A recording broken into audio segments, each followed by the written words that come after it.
Hello guys and welcome back to my channel for another episode of this Pentagon challenge. We have had our biggest decision to make as of yet in this save. We started the save in Uruguay with Central Espanyol, who have been superb to us. We've got them promoted from the second division into the Premier Division in Uruguay, and we've also qualified for the Sudamerica.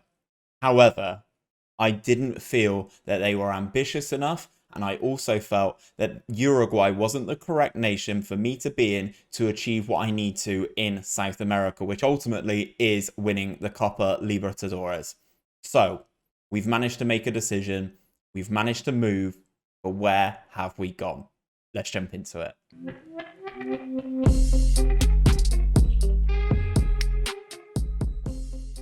So then guys, it has happened. We have moved clubs. We have left Uruguay and we find ourselves at Guarani FC in Brazil. We finally have made the move out of Uruguay. I decided that Brazil was the nation to go for. We applied for several jobs in Brazil, and Guarani were the ones who came back to us and wanted to appoint us. As you can see though, there's actually a relatively decent history at the club. They finished in 13th in Serie B last season. If you look at the nation coefficient, which I will show you in a minute, the Brazilian second division is literally the division just below the Uruguayan Premier Division, with the Brazilian top flight being the best division in South America. So this is why I decided to make the move to Brazil.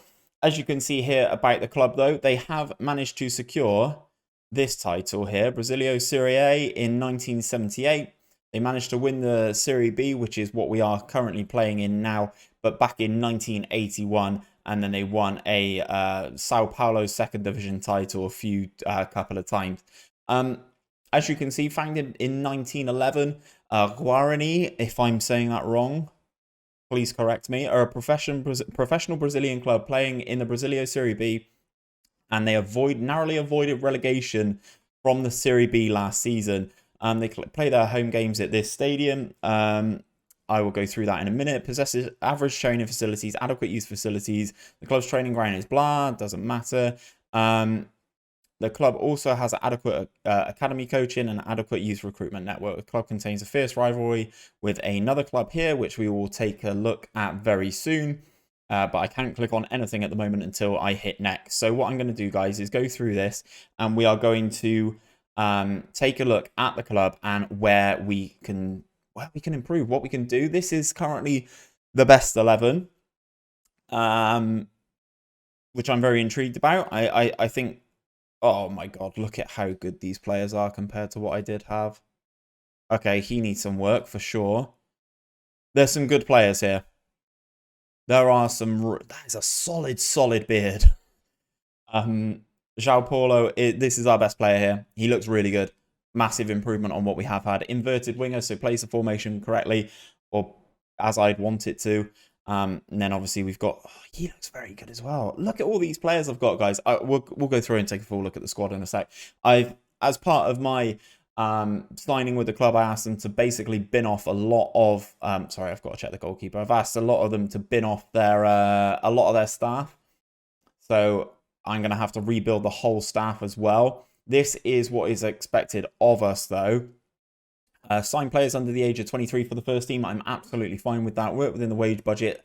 They've basically doubled the wage budget that I was on Central Espanyol, so I feel that I can actually really get into this and get a good squad built together. Minimum 2-year contract for first team players, whatever, don't mind. Repair the club's financial damage is an interesting one. Grow the club's reputation, obviously that comes with success. They only want us to finish mid-table in the Serie B, but I still feel that that is more ambition than what was shown at Central Espanyol. And reached the quarterfinals in the Sao Paulo State Cup, and the Copa do Brazil reached the third round minimum. I don't know where we go into this, that competition, but obviously we will take a look at that once we move a little bit further in. I will schedule a press conference, even though I don't want to do it. I think I need to, and an advice report from the backroom staff. I don't really have many backroom staff, but there we go. The skins change colour, more black now, black with the green. I'm happy with that. 57% win percentages so far. Hopefully we can kind of move that up. And yeah, hopefully we can figure out what we can do. As you can see, I've got some transfer budget. I've also got some wage budget. So they need a tactic.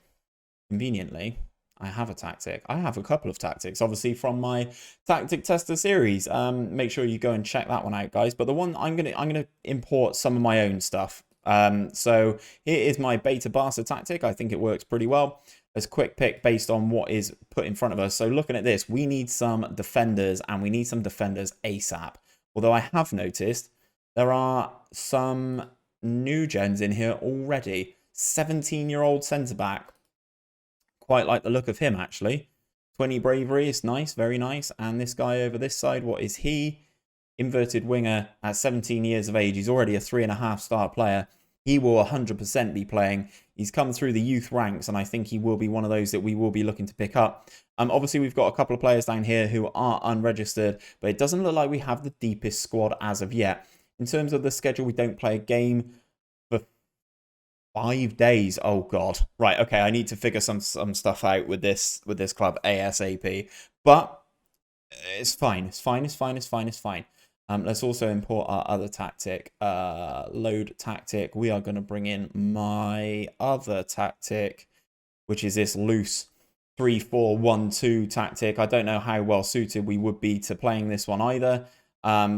Move João Paulo up to a striker, so it may well be an option. May well be an option. Okay, I'll have to think about that, and I'll come up with some different tactics as well to fit this formation. But we'll clear that first and foremost, and we will take a look at the squad. So our best player is this guy here, Filipino. I think he looks very, very good. Massive improvement on what we've had so far. I think he could be ideally suited to play in that central role there. João Paulo, obviously, as mentioned, is a very good player as well at that inverted winger spot. And obviously the youngster that is coming in here from the club, I think this guy could well be someone that could be sold for a decent wage. I'd like to negotiate his contract and get rid of that 450k release clause. We've got some good players here. I'm not overly enamored with our options at striker. Todinho here, he's okay. In terms of a striker, can he play what I want him to be, which is an advanced forward? He can. 3.5 stars, not too bad. He's got some of the attributes that I'd look for in that advanced forward. But I'm sure now, being part of a Brazilian club, I can be able to pull in some absolute beasts from Brazil. And that will be what I'll be trying to do over the next few days until we take charge of our first game. So let's take a look at, as you can see here, yeah, this is what I mentioned earlier, the competition reputation. This is where we are now, the Brasileiro Serie B, and this is where we were. So we have dropped down slightly in reputation, but obviously you have to bear in mind this is the top flight in Uruguay, so it doesn't get any better than that, whereas obviously this is the top flight in Brazil. So it's a massive, massive thing to improve upon. What I will do is, the first thing I will do is ask to start a coaching course, and the board will get back to me as soon as possible with that. Is that acknowledged? Yes. Or we'll get back with a decision. Okay, fine. Okay, it's a little bit buggy. We've currently got the Continental C. I want to get the Continental B, but obviously, hopefully this club in Brazil are able to do that for me, and hopefully we can pick up the language spoken of Portuguese as well. These are the competitions that we are in. The Sao Paulo State Championship, the Serie B, obviously, which is the main one that we need to worry about, but the division doesn't begin for that for 108 days. Okay. And then obviously I have a massive deficit in terms of staff. I don't have an assistant manager. I've only got one coach. I need to go in and completely overhaul this whole setup and find everything I need to find. I need to find everything new players, new staff, new everything. In terms of the competitions though, the Serie B is the main one. Let's go into the stages. Let's see what happens in terms of the rules then.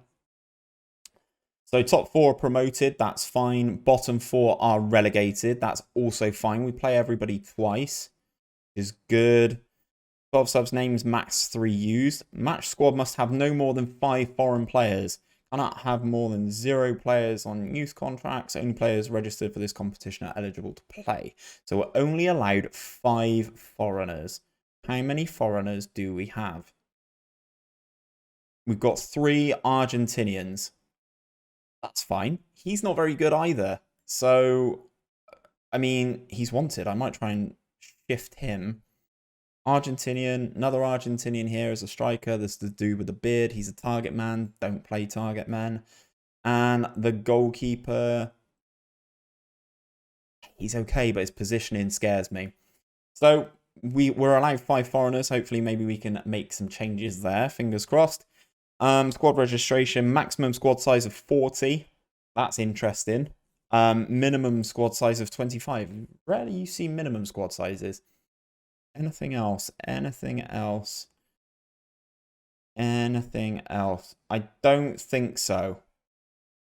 I don't think so. I think that's kind of all I need to know for now. Guys, we've done it. We've moved club. We are at a different location. We are now in Brazil. Part of the annoying thing is, though, obviously I was working towards the season starting in Uruguay, so I've made some really nice signings for Central Espinal, so I will be very, very intrigued to see how they get on in the season that is just about to start. But I am very excited to start this new challenge. Obviously, the big hitter in the division is Fluminense. If we go into the season preview, we're 50 to 1. 50 to 1 to do anything. Do we have any players in the key players section? João Paulo's in there. He's relatively high as well, but he's nowhere near the starting 11. So there's a lot of work to be done at this club. If you have enjoyed today's episode and you are enjoying the series and you are looking forward to me starting a new challenge in Brazil, don't forget to drop a like on the video and subscribe to my channel with notifications turned on so you are told about every upload I do. I'll be back for another episode of this Pentagon series very soon, and hopefully I've managed to transform this club into what I want it to be. Hopefully I'll catch you guys there.